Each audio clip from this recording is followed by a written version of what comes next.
You're late.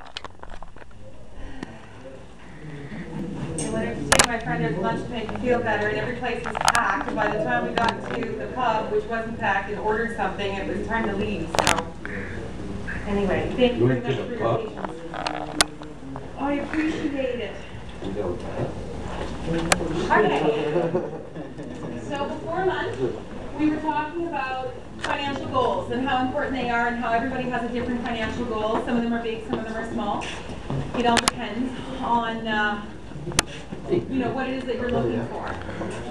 Krista was saying her financial goal is just to be able to have all of her bills paid every month and not worry about money. So like she would be comfortable that I've got some money in the bank. If something happens, I'll be looked after. I'm making enough money to pay all the bills that I have now. It's not, my financial goal is not to worry about finances. Charlotte's financial goal is to buy a house. She wants to build one. So we started talking about what it takes to get to that financial goal, right? So in Charlotte's case, she needs to buy a piece of land. She needs to prep the land, and then she needs to build. So we broke that down into 3 different steps. And that's kind of nice when you're talking about a financial goal, especially a big one. It's like anything else. When you can break things down into smaller goals or smaller steps, it makes them, first of all, not seem like But there's a list of Shayla's and it makes them easier to achieve. Because like if you're sitting there going, I need $250,000 so I can build a house, you might be sitting there thinking, I'm never going to get that money. How the heck am I ever going to make this happen? You know, like that's just too big. I just can't do it. And you give up before you get started. Whereas if you can break it down into smaller goals, then you have a better chance of being able to say, you know what, that's doable. I can get to this point and then I can move on. So that's why we've broken down her very large goal into smaller steps. So buying a piece of land and adding on the lawyer or the closing costs we determined to be $26,000 for Shyla's first goal. So after that happens, I mean, you've got your day-to-day living, you've got your expenses, which we already outlined earlier, right?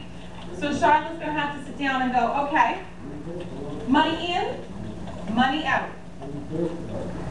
Just like we did this morning. And somehow, in that money in, money out equation, she's got to figure out where she's going to be able to come up with the extra money to put away towards her financial goal.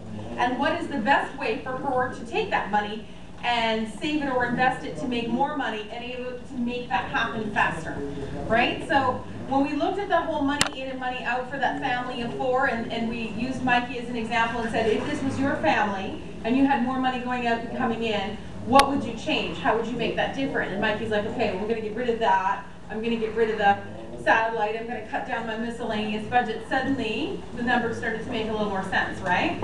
So that's what Shyla would do in her case. She'd be like, okay, money in, money out. I've got how much coming in? I've got $3,000 a month coming in. And that is, so say that's just paycheck or income, right?